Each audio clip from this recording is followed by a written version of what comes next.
নমস্কার, আশা করি সবাই খুব ভালো আছেন আর এই গরমে সুস্থ আছেন। বাংলা নতুন বছর উপলক্ষে আপনাদের সকলকে জানাই শুভ নববর্ষ 1432। নতুন বছর সকলের খুব ভালো কাটুক, ঈশ্বরের কাছে এই কামনাই করি। বড়দের প্রণাম, সমবয়সীদের বন্ধুত্বপূর্ণ ভালোবাসা ও ছোটদের স্নেহ জানিয়ে আমি আমার নতুন বছরের এই প্রথম ব্লগ শুরু করছি। দিনটা হলো রবিবার, নতুন বছরের প্রথম রবিবার। ঠিক সকাল 6টায় বেরিয়ে পড়েছিলাম একটু মর্নিং ওয়াক করতে। ইট কাঠ পাথরের শহরের একফালি অংশ এরকম সবুজ চাদরে মোড়া, তাই সকলেই প্রাণ ভরে অক্সিজেন নিতে রোজ সকালে এই জায়গায় ভিড় করে। আর ওই যে দূরে চিলড্রেন্স পার্ক রয়েছে, বিকেলের দিকে সেখানেও কচিকাচাদের বেশ আনাগোনা দেখতে পাওয়া যায়। আর এই মুহূর্তে মর্নিং ওয়াক সেরে একটুখানি বিশ্রাম নিতে আমি বসে রয়েছি এই বেঞ্চগুলোতে। আর এই বেঞ্চটা রয়েছে একটা রাধাচূড়া গাছের নিচে। চারিদিকে অপূর্ব সুন্দর হলুদ রঙের রাধাচূড়া ফুল ছড়িয়ে রয়েছে, দেখতে ভীষণ ভালো লাগছে, মনটা ভরে যাচ্ছে। আর দেখুন গাছটা কি বড়, গাছটার তলাটাতেও একেবারে হলুদ ফুলে ছেয়ে আছে, হলুদ চাদর যেন কেউ বিছিয়ে দিয়েছে। মর্নিং ওয়াক সেরে চলে এসেছি বাড়িতে। আর এই মুহূর্তে ঘড়ির কাঁটায় বাজে ঠিক সকাল 9:30। রান্নাঘরে চলছে ব্রেকফাস্টের তোড়জোড়। তবে তার মাঝেই আমি আপনাদেরকে নিয়ে এলাম একটুখানি এই ফুলগুলোকে দেখাতে। কি অপূর্ব লাগছে এই ফুলগুলো দেখতে, তাই না? রঙটাও যেমন মিষ্টি আর তেমনই গাছ ভরে ফুল হয়েছে। কেউ বা এই ফুলগুলোকে বলে পর্তুলিকা, আবার কেউ বলে টাইম ফুল, আবার কেউ 9 to 5ও বলে। আর আমিও অদ্ভুতভাবে দেখেছি জানেন তো, এই ফুলগুলো কিন্তু ঠিক সকাল ওই 9:45 থেকে 9:30 এর মধ্যেই একদম পুরোপুরিভাবে ফোটে, আবার বিকেল 5টার মধ্যে আস্তে আস্তে মূর্ছে যায়। এই গাছটি কিন্তু আমি নিজে বাজার থেকে কিনে এনে লাগাইনি জানেন, এটি আমার বাড়ির ছাদ বাগানের এক কোণে হয়েছিল। আসলে বছর 3-4 আগে এক নার্সারি থেকে আমি পর্তুলিকার বেশ কয়েকটি চারা এনেছিলাম মাত্র 10 টাকার বিনিময়ে। আর সেখান থেকেই প্রত্যেক বছর বছর বীজ পড়ে এরকম সুন্দর সুন্দর চারা গাছ চারিদিকে হয়ে থাকে। আশেপাশটা এত সুন্দর লাগছে, তার সঙ্গে এরকম রঙিন ফুল, মনটা এক নিমেষে ভালো হয়ে যাচ্ছে। ব্রেকফাস্টে আজকে বানিয়েছি এগরোল। যেহেতু রবিবার, তার মধ্যে বছরের প্রথম রবিবার, আজকের ব্রেকফাস্টটা একটু অন্যরকম হতেই হবে। এগরোলটা আমাদের বাড়ির প্রত্যেকেই ভীষণ ভালোবাসে, বিশেষ করে বুবু। আর আমি এগরোলটা যতটা সম্ভব হেলদি উপায়েই বানাই, মানে ময়দার পরিবর্তে আমি আটার রুটি ব্যবহার করি।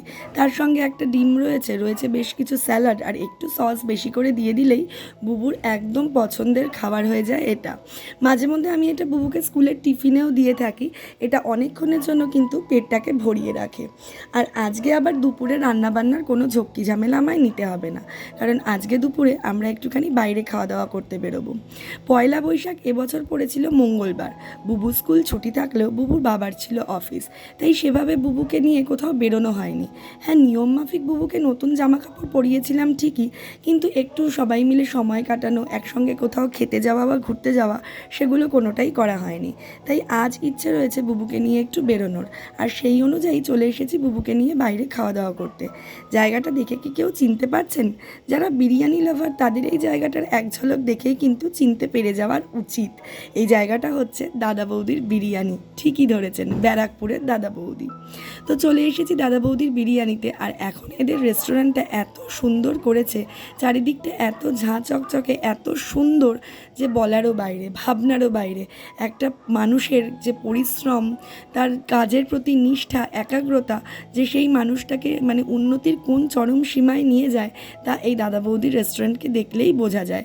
রাস্তার পাশের একটা ছোট্ট দোকান থেকে আজ প্রায় 4-5 তলা পুরোটাই ওদের বিরিয়ানি।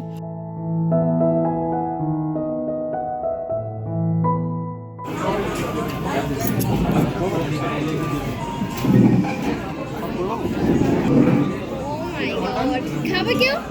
না, তুমি নিজের মতন করে নিজে খাও, যেরকম তোমার ভালো লাগে। This is the treat for your exam. তাই তো নিজের প্লেট সুন্দর সাজিয়ে নিচ্ছে। আমি আমার কাবাব তন্দুর খেতে ভালোবাসি। একটা জিনিস ভেবেই বেশ ভালো লাগে যে বুবু এখন নিজের মতন করে নিজের প্লেটটা সাজিয়ে গুছিয়ে নিতে শিখেছে। ভালো মা, হ্যাপি? আরে হ্যাপি। আস্তে আস্তে খাও, পড়ে না যায় এক্সাইটমেন্টের চোটে। বুবুর ভীষণ পছন্দের রেশমি কাবাব, তাই রেশমি কাবাবটাই ওকে প্রথমে দেওয়া হলো। ও নিজের মতন করে প্লেটটাকে সাজিয়ে গুছিয়ে নিয়ে খেয়ে আবার দেখুন কি সুন্দর আপনাদের এক্সপ্রেশনও দেখাচ্ছে যে দারুণ হয়েছে। সত্যি ওদের প্রত্যেকটা আইটেমই ভীষণ সুন্দর খেতে। রেশমি কাবাবটাও কিন্তু ভীষণ সফট আর ভীষণ জুসি। খাবার খেতে খেতে হঠাৎ করে সবার মাথা ঘুরে গেল একটা দিকে। হঠাৎ করে বেজে উঠেছে হ্যাপি বার্থডের গান, আর ওই যে দূরে ওই মেয়েটির জন্মদিন পালন করা হচ্ছে।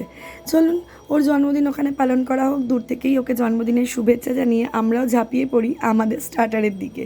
প্রত্যেকবারই যখন এই দাদা বৌদির বিরিয়ানিতে আসি তখন ওদের ডায়মন্ড ভেটকি ফিশ ফ্রাইটা ট্রাই করি, বাট এবার একটু ইচ্ছে হলো প্রন ট্রাই করব।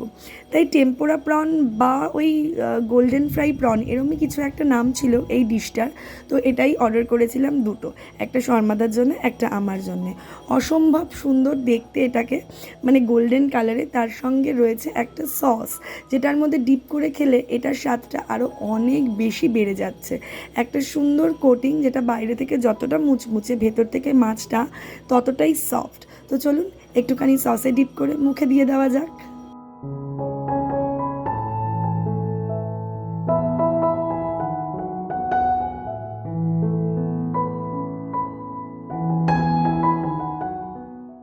অপূর্ব খেতে, জানেন তো, অপূর্ব খেতে। আর সসটার না একটা সুন্দর টক ঝাল মিষ্টির একটা ফ্লেভার, তার সাথে একটা স্বাদ রয়েছে যেটা ভীষণ ভীষণ ভালো লাগছে এই প্রন ফ্রাইটার সাথে। তো এই খাবারটাকে একটুখানি এনজয় করি, তারপর আবার আমাদের বিরিয়ানিও তো খাবার আছে। আমার তো ভীষণ ভালো লাগছে। চলুন শর্মাদাকে জিজ্ঞেস করি যে ওর কেমন লাগছে। কেমন লাগছে? কি ভালো খেতে, অসম্ভব ভালো খেতে। ফার্স্ট টাইম ট্রাই করলাম। টেম্পোরা প্রন ভেরি গুড। অনেকক্ষণ এই মাছটাকে ওই গ্লাসের ভেতরে ঢুকিয়ে সস মাখিয়ে খাওয়ার চেষ্টা করলাম, বাট একটা পর্যায়ে না আর মাছটা গ্লাসের ভেতরে ঢুকছে না। তাই বাংলা পদ্ধতিতে সসটাকেই মাছের ওপর ঢেলে মুখের ভেতর পুড়ে দিলাম।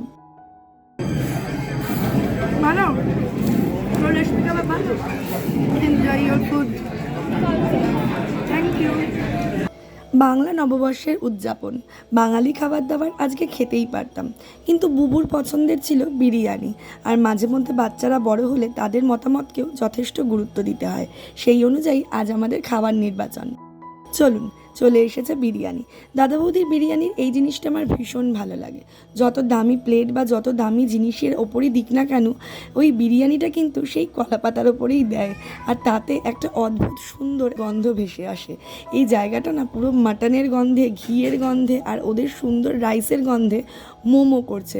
বাট আমাদের এখনও স্টার্টার শেষ হয়নি, একটুখানি রেশমি কাবাব রয়েছে। সেই রেশমি কাবাবটুকু শেষ করে নিয়ে তারপর বিরিয়ানিটার ওপর ঝাঁপিয়ে পড়বো।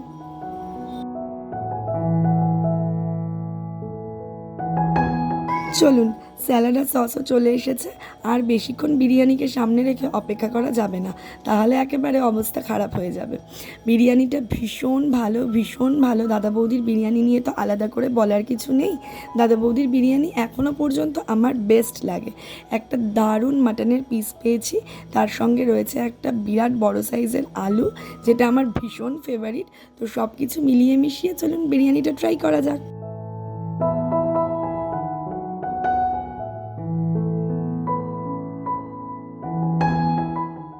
আজকে আমি একদম পারফেক্ট ফুড ব্লগারদের মতন একটা পারফেক্ট গরস নেব, যার মধ্যে থাকবে আলু, যার মধ্যে থাকবে তুলতুলে মাটন, একদম রেয়াজি খাসি, ভীষণ ভালো। আর তার সাথে একটুখানি রাইস নিয়ে একেবারে স্যালাডের সাথে মুখে পুরে দেবো। দাদা বৌদির বিরিয়ানির একটা বিশেষত্ব হচ্ছে এদের মাটনটা এত ভালো টেন্ডারিং হয়, এত সুন্দর সেদ্ধ হয়, মানে বলারও বাইরে। তার সাথে মাটনের কোয়ালিটি নিয়ে তো কোনো কথাই হবে না, ভীষণ ভীষণ ভালো। উফ, একেবারে স্বর্গীয় অনুভূতি। বাবু টাকা কেমন খেয়েছিস? হাঁপিয়ে গেছিস? ওরে বাবালে, এই বাবা ডাকছে, বাবা ডাকছে, বাবা ডাকছে, চ চ চ। চলুন, আস্তে আস্তে আমাদের ট্রেনের অ্যানাউন্সমেন্ট হয়ে গেছে আর চলে এসেছি ব্যারাকপুর স্টেশনে। দেখতেই পাচ্ছেন এবার বাড়ি ফিরবো। বুবু আজকের দিনটা প্রচণ্ড প্রচণ্ড এনজয় করেছে। তো চলুন আস্তে আস্তে এবার কাঁচরাপাড়া ফেরা যাক। এই মুহূর্তে বাজে বিকেল 5টা। চলে এসেছি আমাদের এলাকা কাঁচরাপাড়াতে। আর এসেছি কাঁচরাপাড়ার বিশাল মেগা মার্টে। চলে এসেছি সংসারের বেশ কিছু টুকিটাকি জিনিস কিনবো বলে। বিশালের সমস্ত ফ্লোরের মধ্যে আমার এই ফ্লোরটা ভীষণ পছন্দের, যে ফ্লোরে পাওয়া যায় রান্নাঘরের টুকিটাকি বিভিন্ন রকম জিনিসপত্র, সাথে ক্রকারিজের দিকটাও আমার বেশ ভালো লাগে। এই বাক্সগুলো আমার ভীষণ পছন্দের, ফ্রিজের মধ্যে খাবার স্টোর করে রাখার জন্য বা সবজিপাতি স্টোর করে রাখার জন্য ভীষণ ভালো। তো এরকমই বেশ কিছু জিনিস দেখবো, তার মধ্যে থেকে যেটা পছন্দ হবে সেটাকে নেব, তারপরে আস্তে আস্তে ফিরবো বাড়ির দিকে। এই দেখুন, এখানটা কি সুন্দর টবও রয়েছে। আপনারা চাইলে এখান থেকে টব, বিভিন্ন রকম টয়লেটারিজের জিনিসপত্র, বিভিন্ন রকম বাচ্চাদের ওয়াটার বটল, সমস্ত কিছু নিতে পারেন। আর এদিকটায় রয়েছে টিফিন বক্সের ডিপার্টমেন্ট। এদিকটায় কি সুন্দর প্লাস্টিকের কাপগুলো দেখুন, কি ভালো লাগছে দেখতে, গোল্ডেন কালারের বেশ কাজ করা, বেশ সুন্দর লাগছে দেখতে। ফার্স্ট এইড বক্স দেখ কি সুন্দর, আমরা আগে বানাতাম, এখন বাড়ি এখানেই পাওয়া যায়। এগুলো হচ্ছে সস দেওয়ার বোতল। ছোটোবেলায় তো আমরা ফার্স্ট এড বক্স নিজে হাতে বানাতাম, কিন্তু এখন ফার্স্ট এড বক্স কী সুন্দর কিনতেই পাওয়া যাচ্ছে। এবার চলে এসেছি কাপ প্লেটের দিকে। এই ফ্লোরটাও আমার ভীষণ পছন্দের। এখানে যাই দেখি মনে হয় তাই একটা নিজের রান্নাঘরের জন্য নিয়ে যাই। তবে আজ এসব কিছুই নেব না, নেব হচ্ছে শর্মাদার জন্য একটা টিফিন বক্স। ওর অফিসে টিফিন নিয়ে যাওয়ার জন্য একটা এয়ারটাইট কন্টেনারের ভীষণ দরকার, সেই জন্যই সেটা নিতে এসেছি। তবে তার আগে এই ফুলগুলোর ওপর, এই গাছগুলোর ওপর আমার চোখ পড়ছে। এগুলো অসম্ভব সুন্দর দেখতে। আমি অলরেডি বাড়িতে একটা নিয়েও গেছি, মাত্র 99 টাকা করে। এই দুখানা ছোট্ট ছোট্ট মিনি গাছ পাওয়া যায় উইথ টাব, দেখতে ভীষণ ভালো লাগে। আপনার ওয়াশ বেসিনের পাশে বা রান্নাঘরের একটা ছোট্ট কোণায় যদি গাছগুলো রেখে দেন, দেখে তো একেবারেই আর্টিফিশিয়াল বলে মনে হয় না, উপরি হচ্ছে, দেখতে ভীষণই একটা সুন্দর ফ্রেশ লুক দেয়। আর এদিকটা রয়েছে বিভিন্ন ছোট্ট ছোট্ট ফুলের গাছ সমেত টব, এগুলো বেশ সুন্দর। চলুন, শর্মাদা এখানে মোটামুটি একটা টিফিন বক্স পছন্দ করেই ফেলেছে, তো এই এয়ারটাইট টিফিন বক্সটাই ওর জন্য আজকে নেওয়া হবে। এখানে আরও অনেক ধরনের টিফিন বক্স রয়েছে, প্রত্যেকটাই ভীষণ সুন্দর, ভীষণ ভালো, আর দামও কিন্তু তেমন কিছু নয়, অনেক রকম সাইজেরই রয়েছে। শর্মাদাও এখানে আসলে রান্নাঘরের টুকিটাকি জিনিস কিনতে আমার মতোই বেশ পছন্দ করে।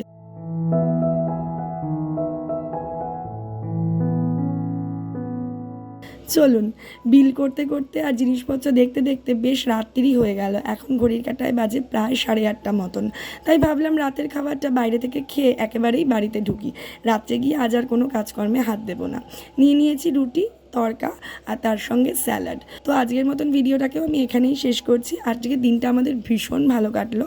আর আপনাদেরও যদি আজকের এই ব্লগটা ভালো লেগে থাকে, তাহলে অবশ্যই আমার চ্যানেলটাকে সাবস্ক্রাইব করতে ভুলবেন না। সবাই খুব ভালো থাকবেন, খুব সুস্থ থাকবেন, আশেপাশে সকলকে ভালো রাখবেন। Be positive and be happy always. দেখা হবে পরবর্তী একটা ভিডিওতে। ততক্ষণ পর্যন্ত টাটা।